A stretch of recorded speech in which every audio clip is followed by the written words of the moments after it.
ತಾಯಿ ಅದಾಳ. ತಾಯಿಗೆ ದೊಡ್ಡಕ್ಕೆ ಅಂತೀವಿ, ತಾಯಿಗೆ ದೇವ್ರಂತೀವಿ. ಯಾಕೆ ತಾಯಿಗೆ ದೇವ್ರಂತ ಜಗತ್ತ? ಅಕ್ಕಿ ಯಾಕೆ ದೇವರಾದ್ಲು ಅಂದ್ರ, ಅಕ್ಕಿ 9 ತಿಂಗಳ ಗರ್ಭದಲ್ಲಿ ಮಗುವನ್ನ ಹೆತ್ತು, ಆಮೇಲೆ ಹೊತ್ತು ಹೆತ್ತು 4-5 ವರ್ಷ ಅವನು ಬೆಳೆಸ್ತಾರೆ. ಬೆಳೆಸಿ ಒಂದ್ ದಿವಸ ಸಾಲಿಗೆ ಹೆಸರು ಹಚ್ಚಕ್ ಹೋದ್ರ, ಸಾಲಿಗೆ ಹೆಸರು ಬರೆಸುವಾಗ ತಾಯಿ ತನ್ನ ಹೆಸರು ಬರೆಸಲಿಲ್ಲ, ಆ ಹುಡುಗನ ಅಪ್ಪನ ಹೆಸರು ಬರೆಸಿದ ಹೊಸರು ತನ್ನ ಹೆಸರು ಬರೆಸಲಿಲ್ಲ. ಅದಕ್ಕೆ ದೇವರಾಗಿ ಉಳ್ಕೊಂಡ. ಅಂದ್ರೆ ನಿಸರ್ಗದೊಳಗ ಎಲ್ಲವೂ ಫಲದ ಅಪೇಕ್ಷೆಯಿಂದ ಮಾಡಿದ್ರೆ ನಡೆಯುವುದಿಲ್ಲ. ಈ ಜಗತ್ತಿನೊಳಗ ಅಪೇಕ್ಷೆ ಇಲ್ಲದೇನು ಮಾಡಬೇಕಾಗ್ತದೆ. ನಿಸರ್ಗ ಹೆಂಗ್ ಮಾಡತ್ತು? ಈ ಒಂದು ನಾವು ನಮ್ಮ ಹಿತ್ತಲುಗಳು ಒಂದು ತೆಂಗಿನ ಗಿಡ ಇರ್ತೈತಿ. ತೆಂಗಿನ ಗಿಡಕ್ಕೆ ಏನ್ ಹಾಕಿದ್ರಿ ನೀವೆಲ್ಲ? ನೀವು ಜಳಕ ಮಾಡಿದ ರಾಡಿ ನೀರ, ಆಮೇಲೆ ಬಚ್ಚಲ್ ನೀರು ಹೋಗೈತೆ, ಅದಕ್ಕೆ ರಾಡಿ ನೀರು ಹೋಗೈತಿ. ಅಂದ್ರೆ ನಾವು ತೆಂಗಿನ ಗಿಡಕ್ಕೆ ಕೊಟ್ಟಿದ್ದು ರಾಡಿ ನೀರ, ತೆಂಗಿನ ಗಿಡ ನಮಗ್ ಕೊಟ್ಟಿದ್ದು ಸಿಹಿ ನೀರ. ನಿಸರ್ಗ ಕಲಿಸಿದ ಪಾಠ ಇದೆ.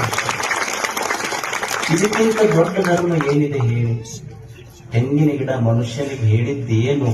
ಕಲಿಸಿದ ಧರ್ಮ ಎಷ್ಟು ದೊಡ್ಡದು ಅಂದ್ರ, ಮನುಷ್ಯನೇ ಜೀವನ ಅಂದ್ರೆ ಏನೋ ಅಲ್ಲ.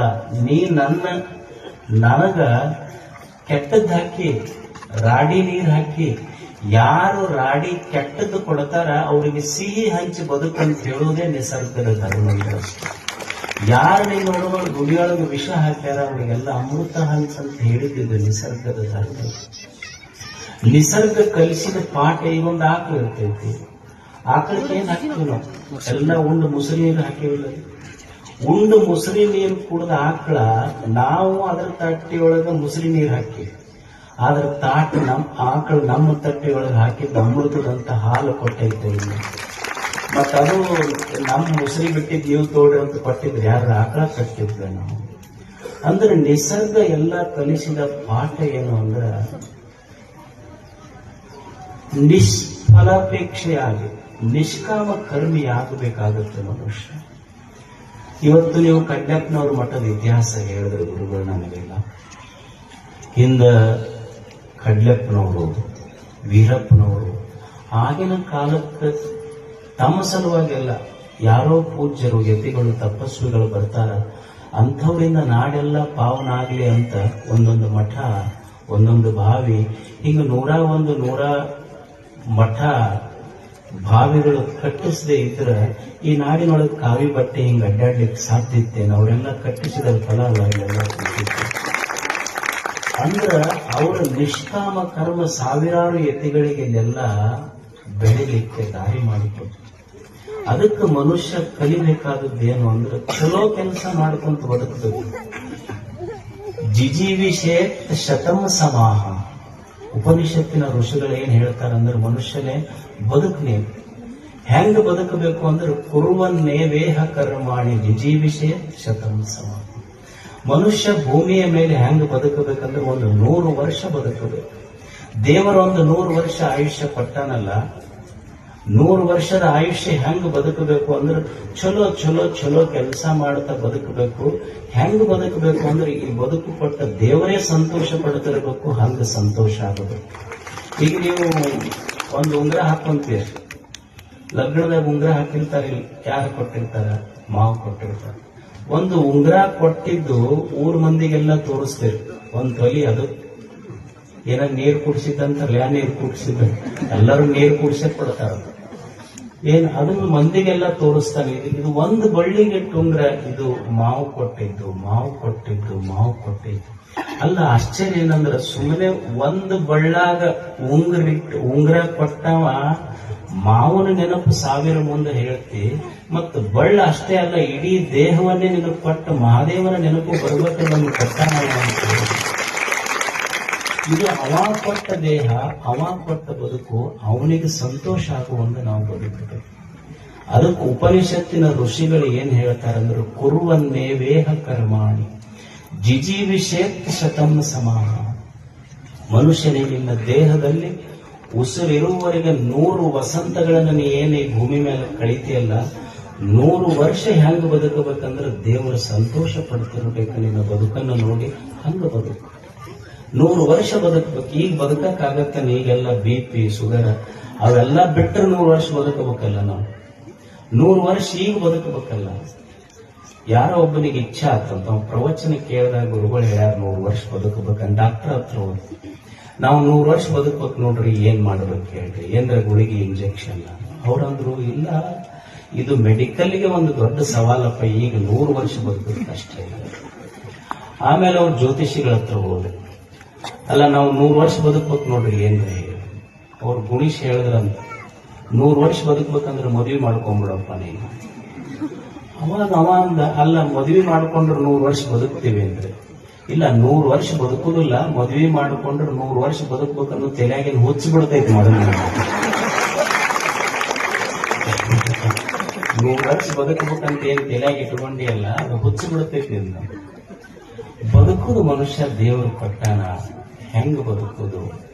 ಮಾರ್ಕ್ ಟ್ವೇನ್ ಅಂತ ಹೇಳಿ ಒಬ್ಬ ಪಾಶ್ಚಿಮಾತ್ಯ ತತ್ವಜ್ಞಾನಿ ಚಿಂತಕ, ಅವನು ಹೇಳ್ತಾನ, ಈ ಭೂಮಿ ಮೇಲೆ ಬಂದಿಯಲ್ಲಪ್ಪ, ಇಷ್ಟು ಆಯುಷ್ಯದ ಸಾವಿರಾರು ದಿನಗಳನ್ನು ಕಳೆದಿ, ಆದ್ರೆ ನಿನಗೆ ನೆನಪಿಡುವಂತಹ ದಿವಸ ಅಂದ್ರೆ 2 ಸಾವಿರಾರು ದಿನಗಳನ್ನು ನಿನ್ನ ಆಯುಷ್ಯಗಳನ್ನು ನೀ ಕಳೆದ್ರು ಸಹಿತ ನಿನ್ನ ನೆನಪಿಡುವಂತ ದಿವಸ 2. ಬಹಳ ಮುಖ್ಯವಾದ ದಿವಸ ನಿನ್ನ ಜೀವನದೊಳಗೆ 2. The 2 most important days in your life are: first is the day when you are born, second is the day when you find out why. ಜೀವನದೊಳಗೆ 2 ಮುಖ್ಯವಾದ ದಿವಸಗಳು. ಒಂದು, ತಾಯಿ ಗರ್ಭದಿಂದ ನಾನು ಈ ಭೂಮಿಗೆ ಬಂದಿದ್ದು. ಇನ್ನೊಂದು, 1ನೇ ದಿವಸ ನಾನು ಹುಟ್ಟಿದ್ದು. 2ನೇದು ಮುಖ್ಯವಾದ ದಿವಸ, ನಾನು ಹುಟ್ಟಿದೆ ಅಲ್ಲ, ದೇವರು ನನಗೆ ಯಾಕೆ ಈ ಭೂಮಿ ಮೇಲೆ ಹುಟ್ಟಿಸ ಅನ್ನೋ ಪ್ರಶ್ನೆ ನಿನ್ನ ತಲೆಯಾಗಿ ಒಂದು ಉದಯ ಆಗ್ತಲ್ಲ, ಅದು ನಿಜವಾದ ಜನ್ಮ. 2ನೇ ಹುಟ್ಟು. ಯಾಕೆ ದೇವರು ನನಗೆ ಮನುಷ್ಯನಾಗೇನೆ ಭೂಮಿ ಮೇಲೆ ಹುಟ್ಟಿಸಿದ? ಎಷ್ಟು ಆಶ್ಚರ್ಯ ಐತಲ್ಲ. ಈಗ ನೋಡ್ರಿ, ಒಂದು ನಾಯಿ ಐತಿ ಮನ್ಯಾಗ. ನನಗ ಡೈನಿಂಗ್ ಟೇಬಲ್ ಮೇಲೆ ಬೆಳಿಗ್ಗೆದ್ದು ದೋಸೆ, ಇಡ್ಲಿ ಎಲ್ಲ ಚಲೋ ಐಟಮ್ ಇಟ್ಟ. ನನ್ನ ಜೊತೆಗೆ ನನ್ನ ಮನೆ ನಾಯಿನೂ ಐತಿ, ಅದಕ್ಕೆ ತಂದೂರು ರೊಟ್ಟಿ ಒಗಿತಾರೆ ಎಲ್ಲರೂ ತಂದು. ಅಲ್ಲ, ಅದಕ್ಕೂ ಒಂದು ಜೀವ ಐತಿ, ನನಗೂ ಒಂದು ಜೀವ ಐತಿ. ದೇವರು ಅದಕ್ಕೆ ತಂದೂರು ರೊಟ್ಟಿ ಯಾಕೆ ಕೊಟ್ಟ? ಬೆಳಿಗ್ಗೆದ್ದು ಎಷ್ಟು ಚಲೋ ಊಟ ಕೊಟ್ಟನಲ್ಲ, ಆಹಾರ ನನಗೆ ಯಾಕೆ ಕೊಟ್ಟ ಅನ್ನೋ ಪ್ರಶ್ನೆ ಬೇಕಲ್ಲ ಮನುಷ್ಯನಿಗೆ. ಒಂದು ಕ್ಷಣ ವಿಚಾರ ಮಾಡಬೇಕಲ್ಲ. ನನ್ನ ಮನೆಯೊಳಗೆ ಕಟ್ಟಿದ ಆಕಳಿಗೆ ಮುಸುರಿ ನೀರ, ಕಣಿಕಿ, ಒಣ ಮೇವು ಹಾಕಕತ್ತಾರ. ನನಗ್ ಹಾಲು ಕೊಟ್ಟೈತದು, ಅದಕ್ಕ ಒಣ ಮೇವು ಕಣಿಕಿ ಹಾಕ್ತಾರ. ನನಗೆ ಚಲೋ ಬಿಸಿ ರೊಟ್ಟಿ ಬಂದೈತಲ್ಲ. ದೇವ್ರು ನನ್ನ ತಾಟ್ನೊಳಗೆ ರೊಟ್ಟಿನ ಯಾಕೆ ಇಟ್ಟ? ಅದ್ರ ತಾಟ್ನೊಳಗೆ ಒಣ ಮೇವಿಟ್ಟನಲ್ಲಿ ಯಾಕಂತ ಒಮ್ಮೆ ಚಿಂತನೆ ಮಾಡ್ಬೇಕಲ್ಲ ಮನುಷ್ಯ. ಇದನ್ನ ಯಾಕೆ ಚಿಂತನೆ ಮಾಡುದು ಅಂದ್ರ, ನನ್ನ ಹಿಂದಿನ ಜನ್ಮಗಳ ಪುಣ್ಯದ ಫಲವಾಗಿ ಇದೊಂದು ಜೀವನ ಕೊಟ್ಟನಲ್ಲ, ಚಲೋತ್ತಿಗೆ ಬದುಕಬೇಕಷ್ಟೆ. ಹೆಂಗ್ ಬದುಕಬೇಕು ಅಂದ್ರೆ, ನಿಮ್ ಹಿರಿಯರು ಇಷ್ಟೆಲ್ಲ ಮಾಡಿದ್ರಲ್ಲ, ಕಡ್ಲೆಪ್ಪನವರು, ಅವ್ರದೊಂದು ನಿಷ್ಕಾಮ ಕರ್ಮ ಇದು. ಯಾವ ಅಪೇಕ್ಷೆಗಳಿಲ್ಲದೆ ಇಷ್ಟೊಂದು ಈ ನಾಡಿಗೆ ಕೊಟ್ಟರು. ಮಠಗಳು, ಬಾವಿಗಳು. ಅಂದ್ರೆ ಮನುಷ್ಯ ಎಲ್ಲವನ್ನೂ ಸ್ವಾರ್ಥದ ದೃಷ್ಟಿಯಿಂದ ಮಾಡಬಾರದು. ಒಂದಿಷ್ಟು ಜಗತ್ತಿಗೆ ಉಪಜೀವನಕ್ಕಾಗಿ ಒಂದಿಷ್ಟು ದುಡಿಬೇಕು, ಉಪಕಾರ ಸ್ಮರಣೆಗಾಗಿನೂ ದುಡಿಬೇಕಾಗ್ತೈತೆ ಮನುಷ್ಯ. ಉಪಜೀವನಕ್ಕಾಗಿನೂ ದುಡಿಬೇಕು, ಉಪಕಾರ ಸ್ಮರಣೆಗಾಗಿನೂ ದುಡಿಬೇಕು. ತಂದೆ ತಾಯಿಗಳದಾರ, ಹಡದ ತಂದೆ ತಾಯಿಗಳದಾರ, ಸ್ನೇಹಿತರದಾರ. ಇದೊಂದು ಜೀವನ ಕೊಟ್ಟ ನಿಸರ್ಗ ಐತಿ, ಜಗತ್ತೈತಿ. ಅದಕ್ಕೂ ಸಹಿತ ಒಂದಿಷ್ಟು ಕೆಲಸ ಮಾಡಿಟ್ಟು ಹೋಗ್ಬೇಕಲ್ಲ ಮನುಷ್ಯ. ಒಂದು ಮುದುಕಿ ಇತ್ತು. ಆ ಮುದುಕಿ ಒಂದು ದೊಡ್ಡ ಒಂದು ದೇವಸ್ಥಾನ ಇತ್ತು ಹಳ್ಳ್ಯಾಗ. ಆ ಹಳ್ಳಿ ಗುಡಿಯಾಗ ಆ ಮುದುಕಿ ಏನ್ ಮಾಡ್ತಿತ್ತು ಅಂದ್ರ, ನಸಕಿನಾಗ 4 ಕೇಳ್ತಿತ್ತು. ಆ ಗುಡಿ ಸ್ವಚ್ಛ ಕಸ ಹೊಡೆದು ಬಂಡಿ ಒರೆಸ್ತಿತ್ತು. ಗುಡಿ ಪೂಜಾರಿ ಹೋಗೋದ್ರಾಗನ ಗುಡಿ ಸ್ವಚ್ಛ ಇರ್ತಿತ್ತು. ಆ ಗುಡಿ ಪೂಜಾರಿ ಏನ್ ತಿಳ್ಕೊಂಡ, ನಾ ಬರೋದ್ರಾಗ ದೇವ್ರು ತಾನು ಗುಡಿ ಕಸ ತಾನ ಹೊಡ್ಕೊಂಡಿರ್ತಾನೆ, ಇದ್ರೆ ಇಂಥ ದೇವ್ರ ಗುಡಿ ಪೂಜಾನ ಮಾಡ್ಬೇಕಂತ. ಎಷ್ಟು ಸ್ವಚ್ಛ ಐತಲ್ಲ. ನಾವು ಹೋಗೋದ್ರಾಗ ಪೂಜಾ ಮಾಡೋದಕ್ಕಿಂತ ಮೊದ್ಲ ಗುಡಿ ತಾನ ಕಸ ಹೊಡ್ಕೊಂಡು ಬಂಡಿ ಒರೆಸ್ಕೊಂಡಿರ್ತೈತಿ ದೇವ್ರು. ಒಂದು 30 ವರ್ಷ ಆಯ್ತು. ಊರನವ್ರಿಗೆ ಯಾರಿಗೆ ಗೊತ್ತಿರ್ಲಿಲ್ಲ ಯಾರು ಕಸ ಹೊಡಿತಾರ ಯಾರು ಬಂಡಿ ಒರೆಸ್ತಾರ ಅಂತ. ಪೂಜಾರಿನು ಬರ್ತಿದ್ದ, ಪೂಜಾ ಮಾಡ್ತಿದ್ದ, ಹೋಗ್ತಿದ್ದ. 30-40 ವರ್ಷ ಆದ್ಮೇಲೆ ದೇವರು ಪ್ರತ್ಯಕ್ಷ ಆದ. ಮುದಿಗ್ ಕಸ ಹೊಡಿತಿತ್ತು, ದೇವರು ಪ್ರತ್ಯಕ್ಷ ಆಗಿ ಏನು ಬೇಕು ಕೇಳಂದ. ಇಷ್ಟು 30 ವರ್ಷ ಸೇವಾ ಮಾಡಿ ನಿನಗೆ ಏನು ಬೇಕು ಕೇಳು.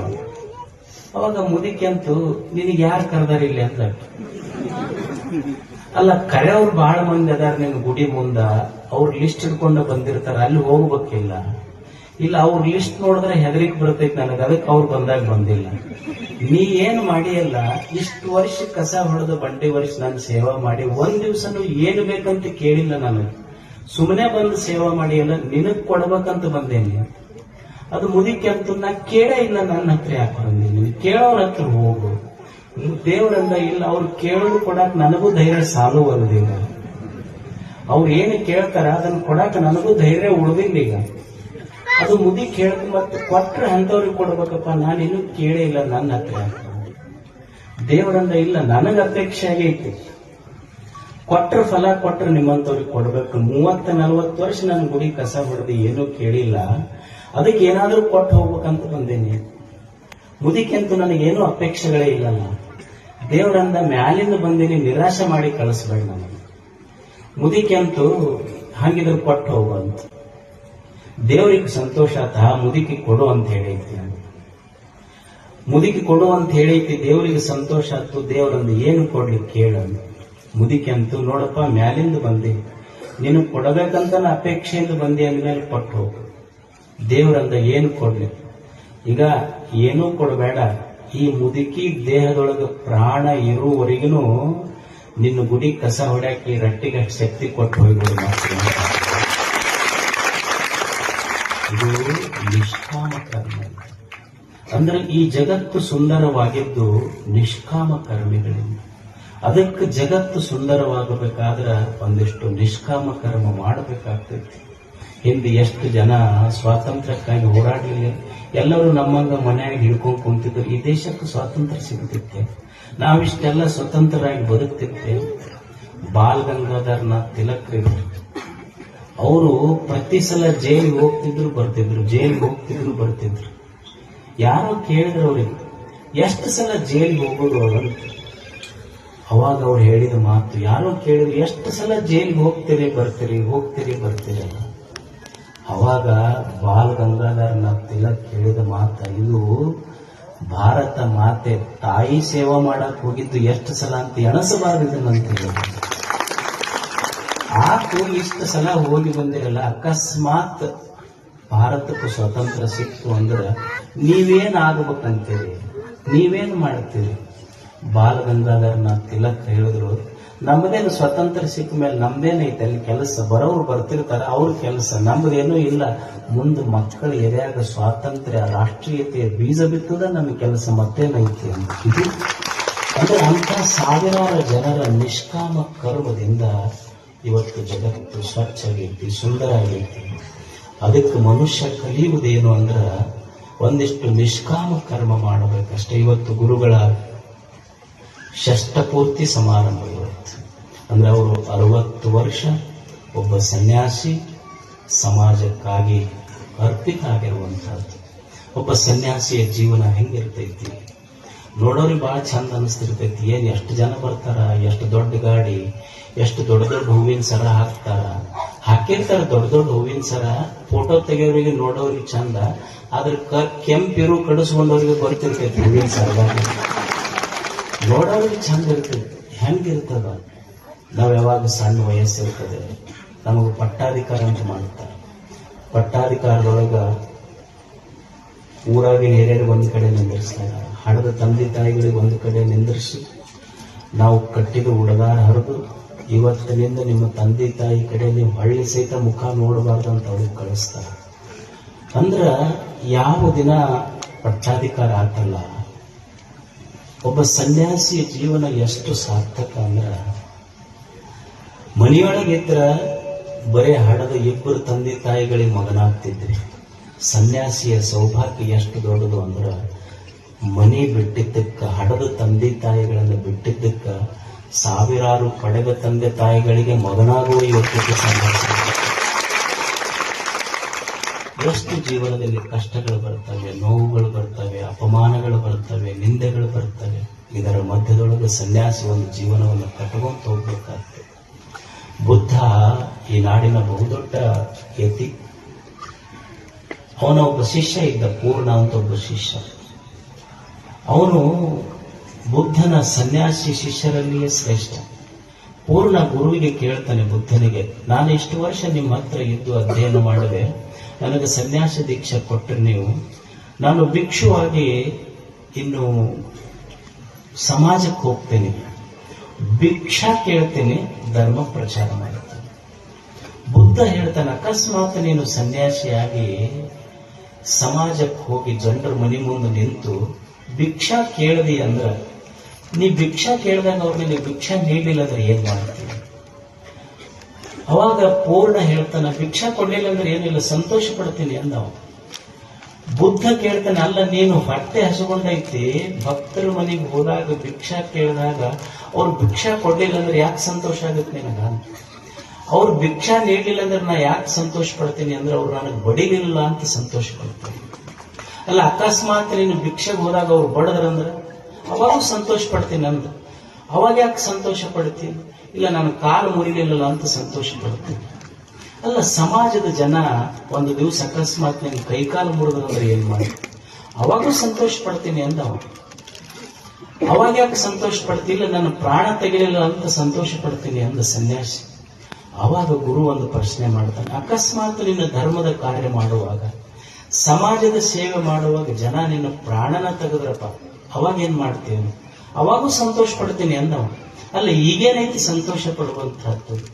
ಅವಾಗ ಪೂರ್ಣ ಹೇಳ್ತಾನೆ, ಏನಿಲ್ಲ, ಜನ ನಾನು ಧರ್ಮದ ಕಾರ್ಯಕ್ಕೆ ಹೋದಾಗ ನನ್ನ ಪ್ರಾಣವೇ ಹೋತು ಅಂದ್ರೆ ಆಗೂ ಯಾಕೆ ಸಂತೋಷ ಪಡ್ತೀನಿ ಅಂದ್ರೆ, ಬುದ್ಧನ ಧರ್ಮ ಪ್ರಚಾರ ಮಾಡುವಂತ ಪುಣ್ಯ ಕಾರ್ಯದೊಳಗೆ ಪ್ರಾಣ ಹೋತಲ್ಲ, ಇದಕ್ಕಿಂತ ಏನು ಬೇಕು? ಅಂದ್ರೆ ಒಬ್ಬ ಸನ್ಯಾಸಿಯ ಆಯುಷ್ಯವು ಇಡೀ ಸಮಾಜಕ್ಕಾಗಿ ಅರ್ಪಿತ ಆಗಿರ್ತದೆ. ಹಾಗೆ ಗುರುಗಳು ಸುಮಾರು 60 ವರ್ಷ ಇಲ್ಲಿ ನಿಮ್ಮ ಮಠದಲ್ಲಿದ್ದು 25 ವರ್ಷ ಪಟ್ಟಾಧಿಕಾರ ಆಗಿ ನಾಡಿಗೆಲ್ಲ ಅವರು ಬಹಳ ಸರಳ ಗುರುಗಳು. ಯಾರು ಕರೀಲಿ ಬಿಡ್ಲಿ ಅಲ್ಲೆಲ್ಲ ನಮ್ಮ ಮಠಗಳಿಗೆ ಎಷ್ಟು ವರ್ಷಗಳಿಂದ ನಮ್ಮ ಗುರು ಸ್ನೇಹಿತರು ನಮಗ್ ಕೊಪ್ಪಳ ಮಠಕ್ಕೆ ತಮ್ಮದಡ್ಡಿ ಗುರುಗಳಂತಿದ್ರು, ಅವರು ಕರ್ಕೊಂಡು ಹೋಗ್ಬಿಟ್ಟಿದ್ರು 7ನೇ ಕ್ಲಾಸಿಗೆ. ಅವರ ನಮ್ಮ ಗುರುಗಳ ಸ್ನೇಹಿತರವರು. ನಮಗೂ ಇಲ್ಲಿ ಬರ್ಲಿಕ್ಕೆ ಸಂತೋಷ, ಅವರನ್ನು ನೋಡಿದಷ್ಟೇ ಸಂತೋಷ ಆಗ್ತದೆ. ಒಬ್ಬ ಸನ್ಯಾಸಿ ಒಂದು ಮಠಕ್ಕಾಗಿ 25 ವರ್ಷಗಳ ಜೀವನ ನಡೆಸುವುದು ಇದು ಸುಲಭದ ಕೆಲಸ ಅಲ್ಲ. ನೀವು ಸಂಸಾರಿಗಳದಿರು, ನಿಮಗೂ ಕಷ್ಟಗಳು ಬರ್ತಾವ. ಸನ್ಯಾಸಿಗಳದಿವು, ನಮಗೂ ಕಷ್ಟಗಳು ಬರ್ತಾವ. ವ್ಯತ್ಯಾಸ ಏನು ಅಂದ್ರೆ, ನಿಮಗ್ ಕಷ್ಟ ಹೆಂಗಿರ್ತಾವ ಅಂದ್ರೆ ಕ್ವಾಟಿಗೋಡಿ ಒಳಗೆ ನಿಂತು ಯುದ್ಧ ಮಾಡ್ದಂಗೆ ನಿಮ್ಗೆ ಸೇಫ್ಟಿ ಇರ್ತೈತಿ. ಸ್ವಾಮಿಗಳು ಯುದ್ಧ ಹೆಂಗಂದ್ರೆ ಬೈಲಾಗ ನಿಂತು ಯುದ್ಧ ಮಾಡ್ದಂಗೆ ಎಕಡೆ ದಮ್ ಅನಿಸ್ತಾರ ಬರ್ತೇವೆ. ಅಂದ್ರೆ ಇದು ಬೈಲಾಗ ನಿಂತು ಯುದ್ಧ ಮಾಡದಂಗಿದೆ. ನಂದು ಪಟ್ಟಾಧಿಕಾರ ಆಗಿ 1 ವರ್ಷ ಆಗಿತ್ತು. ಒಬ್ರು ಯಾರೋ ಭಕ್ತರು ಬಂದು ನಮಸ್ಕಾರ ಮಾಡಿ ಒಂದು ಹೂವಿನ ಸರ ಹಾಕಿ ಕಾಂಗ್ರ್ಯಾಚುಲೇಷನ್ಸ್ ರೀ ಅಂದ್ರು. ಎದಕ್ಕಪ್ಪ ಅಂದೆ. ಇಲ್ಲ ನಿಮಗೆ ಧನ್ಯವಾದಗಳು. ಎದ್ರ ಸಲುವಾಗಿ? ಇಲ್ಲ ನಮ್ಮ ಮಠಕ್ಕಾಗಿ 1 ವರ್ಷ ನೀವು ಬಹಳ ಚಲೋ ನಮ್ಮ ಮಠ ನಡೆಸಿದ್ರಿ, ಅದಕ್ಕೆ ನಿಮಗೆ ಧನ್ಯವಾದಗಳು ಅಂದ್ರು. ನಾ ಅಂದೆ, ನನಗೆ ಹೇಳ್ಬೇಡ, ನಾನ ನಿಮಗೆ ಹೇಳ್ತೀನಿ, ನಿಮಗೆ ಧನ್ಯವಾದಗಳು ಅಂದೆ. ಅವ ನಮಗೆ ಯಾಕೆ ಹೇಳ್ತೀರಿ ಅಂತ. ನೀ ನನಗೆ ಅದಕ್ಕೆ ಹೇಳಿದೆ ಅಂತ. ಇಲ್ಲ ನಮ್ಮ ಮಠ ಚಲೋ ನಡೆಸಿದ್ರೆ ಇಲ್ಲ 1 ವರ್ಷ, ಅದಕ್ಕೆ ಹೇಳಿವಿ. ನಿಮಗೆ ಅದಕ್ಕೆ ಹೇಳಕತ್ತೀವಿ ಅಂದ್ರೆ ನಮಗೆ 1 ವರ್ಷ ಚಲೋ ನಡ್ಸಕ್ ಸುಮ್ಮನೆ ಬಿಟ್ರೆ ಇಲ್ಲ, ಅದಕ್ಕೆ ನಿಮಗೆ ಹೇಳೋದು. ಅಂದ್ರೆ ಇದೊಂದು ಸಮಾಗಮ, ಒಬ್ಬ ಗುರು ಶಿಷ್ಯ, ಇದೊಂದು ಸಂಗಮ ಇದು ಅಷ್ಟೇ. ಅಂದ್ರ ಬರೇ ಮಲಪ್ರಭೆ ಕೃಷ್ಣೆ ಕೂಡುವುದಷ್ಟೇ ಸಂಗಮ ಅಲ್ಲ. ಒಬ್ಬ ಪ್ರಾಮಾಣಿಕ ಗುರುವಿನಿಂದ ಏನನ್ನು ಅಪೇಕ್ಷೆ ಪಡೆದ ಶಿಷ್ಯರು ಅವರು ಕೂಡುವ ಸಮಾಗಮ ಇದೆಯಲ್ಲ, ಇದು ಮಹಾಸಂಗಮ, ಇದು ಕೂಡುವ ಸಂಗಮ. ಇವೆಲ್ಲ ಪ್ರೀತಿಯಿಂದ ಗುರುಗಳ ಷಷ್ಠಪೂರ್ತಿ ಸಮಾರಂಭ ಇದು ಎಲ್ಲರಿಗೆ ಸಂತೋಷ ಕೊಡುತ್ತದೆ. ತಮಗೆಲ್ಲ ಒಳ್ಳೆಯದಾಗಲಿ ಅಂತ ಹಾರೈಸಿ ನಮ್ಮ ಮಾತುಗಳನ್ನು